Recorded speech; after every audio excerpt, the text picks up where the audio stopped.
ನಮಸ್ಕಾರ. ಪ್ರಕೃತಿಯಲ್ಲೇ ತದ್ರೂಪುಗಳನ್ನ ಅಂದ್ರೆ ಕ್ಲೋನ್ಗಳನ್ನ ಸೃಷ್ಟಿಸೋದು ಸಾಧ್ಯನಾ? ಕೇಳಿದ್ರೆ ಆಶ್ಚರ್ಯ ಆಗ್ಬೋದು, ಆದ್ರೆ ಉತ್ತರ ಹೌದು. ಅದೂ ಕೂಡ ಒಂದು ಪುಟ್ಟ ಜೀವಿ ಹೈಡ್ರಾದಲ್ಲಿ. ಇವತ್ ನಾವು ಮೊಗ್ಗುವಿಕೆ ಅನ್ನೋ ಈ ಅದ್ಭುತ ಪ್ರಕ್ರಿಯೆ ಹೇಗೆ ನಡೆಯತ್ತೆ ಅಂತ ನೋಡೋಣ. ಬನ್ನಿ ಶುರು ಮಾಡೋಣ. ಒಂದು ಜೀವಿ ತನ್ನದೇ ಒಂದು ನಿಖರವಾದ ಪ್ರತಿಯನ್ನ ಅಂದ್ರೆ ಒಂದು ಜೆರಾಕ್ಸ್ ಕಾಪಿಯಂತೆ ಇನ್ನೊಂದು ಜೀವಿಯನ್ನ ಸೃಷ್ಟಿ ಮಾಡಕ್ಕಾಗತ್ತಾ? ಯಾವುದೇ ಬದಲಾವಣೆ ಇಲ್ಲದೆ ತದ್ರೂಪವಾಗಿ? ಈ ಒಂದು ಪ್ರಶ್ನೆನೇ ನಮ್ಮ ಇವತ್ತಿನ ಈ ವಿಶ್ಲೇಷಣೆಯ ಅಡಿಪಾಯ. ಹಾಗಾದ್ರೆ ಆ ಪ್ರಶ್ನೆಗೆ ಉತ್ತರ ಎಲ್ಲಿದೆ? ಅದು ಸಿಗೋದು ಈ ಪುಟ್ಟ ಜೀವಿ ಹೈಡ್ರಾದಲ್ಲಿ. ಇದು ನಿಜಕ್ಕೂ ಪ್ರಕೃತಿಯ ಒಂದು ವಿಸ್ಮಯ. ನೋಡಕ್ಕೆ ತೀರಾ ಸರಳ ಅಂತ ಅನಿಸಿದ್ರೂ ಇದು ಸಂತಾನೋತ್ಪತ್ತಿ ಮಾಡೋ ವಿಧಾನ ಇದೆಯಲ್ಲ, ಅದು ನಮ್ಮನ್ನು ಬೆರಗುಗೊಳಿಸುತ್ತೆ. ಅದೇ ಹೇಗೆ ಅಂತ ನೋಡೋಣ ಬನ್ನಿ. ಸರಿ, ಹಾಗಾದರೆ ಏನಿದು ಹೈಡ್ರಾ? ಇದು ಸಿಹಿ ನೀರಿನಲ್ಲಿ ವಾಸ ಮಾಡೋ ಒಂದು ತುಂಬಾನೇ ಸರಳ ಬಹುಕೋಶೀಯ ಜೀವಿ. ಇದರ ಅತಿದೊಡ್ಡ ವಿಶೇಷತೆ ಏನ್ ಗೊತ್ತಾ? ಇದಕ್ಕೆ ಸಂತಾನೋತ್ಪತ್ತಿ ಮಾಡೋಕೆ ಸಂಗಾತಿಯ ಅಗತ್ಯವೇ ಇಲ್ಲ. ಇದು ಅಲೈಂಗಿಕವಾಗಿ ಅಂದ್ರೆ ಗಂಡು ಹೆಣ್ಣಿನ ಮಿಲನವಿಲ್ಲದೆ ತನ್ನ ವಂಶವನ್ನು ಬೆಳೆಸತ್ತೆ. ಹೈಡ್ರಾ ಬಳಸೋ ಈ ಒಂದು ಸ್ಪೆಷಲ್ ಮೆಥಡ್ ಇದೆಯಲ್ಲ, ಅದಕ್ಕೆ ಮೊಗ್ಗುವಿಕೆ ಅಥವಾ ಇಂಗ್ಲಿಷ್ನಲ್ಲಿ ಬಡಿಂಗ್ ಅಂತಾರೆ. ಹಾಗಂದ್ರೆ ಏನು? ಅದು ಹೇಗೆ ಕೆಲಸ ಮಾಡುತ್ತೆ? ಬನ್ನಿ ಅದರ ವ್ಯಾಖ್ಯಾನವನ್ನ ನೋಡೋಣ. ಸರಳವಾಗಿ ಹೇಳ್ಬೇಕು ಅಂದ್ರೆ ಮೊಗ್ಗುವಿಕೆ ಅಂದ್ರೆ ಪೋಷಕ ಜೀವಿಯ ದೇಹದ ಮೇಲೆನೆ ಒಂದು ಸಣ್ಣ ಮೊಗ್ಗು ತರಹದ್ದು ಮೂಡುತ್ತೆ. ಇದು ಕೋಶಗಳ ನಿರಂತರ ವಿಭಜನೆಯಿಂದ ಆಗೋದು.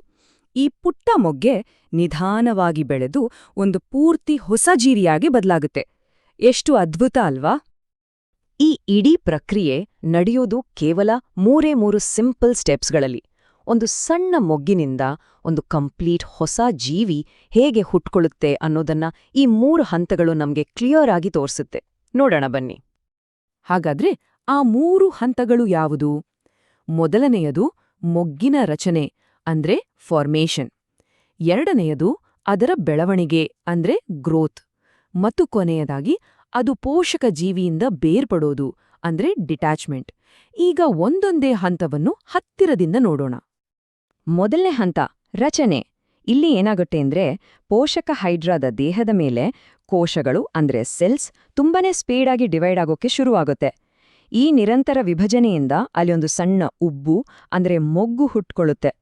ಒಂದು ಹೊಸ ಜೀವದ ಪಯಣ ಶುರುವಾಗೋದು ಇಲ್ಲಿಂದಲೇ.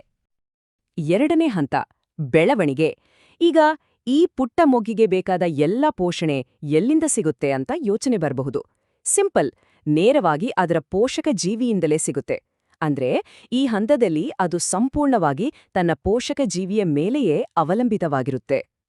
ಇಲ್ಲಿ ಒಂದು ಇಂಟ್ರೆಸ್ಟಿಂಗ್ ವಿಷಯ ಏನಂದ್ರೆ ಈ ಬೆಳವಣಿಗೆ ಟೈಮ್ನಲ್ಲಿ ಮೊಗ್ಗು ಬರೀ ಸೈಜ್ನಲ್ಲಿ ದೊಡ್ಡದಾಗೋದಿಲ್ಲ, ಬದಲಾಗಿ ತನ್ನದೇ ಆದ ಅಂಗಗಳನ್ನು ಕೂಡ ಬೆಳೆಸ್ಕೊಳ್ಳುತ್ತೆ. ಅದಕ್ಕೆ ತನ್ನದೇ ಆದ ಬಾಯಿ ಮತ್ತೆ ಆಹಾರ ಹಿಡಿಯೋಕೆ ಬೇಕಾದ ಸಂವೇದಿ ಅಂಗಗಳು ಅಂದ್ರೆ ಟೆಂಟಕಲ್ಸ್ ಕೂಡ ರೂಪುಗೊಳ್ಳುತ್ತೆ.